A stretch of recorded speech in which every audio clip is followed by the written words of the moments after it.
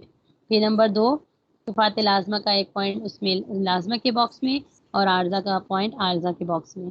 اس طرح سے 4 پوائنٹس آپ لوگوں نے بنا کے یہاں تک کام مکمل کر کے تو مجھے سینڈ کرنا ہے. تو انشاءاللہ ہم نیکسٹ لیکسن میں جو ہے شروع کریں گے صفات کی باقی ڈیٹیلز. ٹھیک ہے، آج کا سبق یہیں پہ ہم اینڈ کرتے ہیں. سبحانک اللہم و بحمدک نشہد ان لا الہ الا انت نستغفرک و نتوب الیک. السلام علیکم ورحمۃ اللہ وبرکاتہ. اچھا اب ہم شروع کریں گے. میں نے کہا تھا کہ ہم سورہ یوسف کی پریکٹس شروع کریں گے.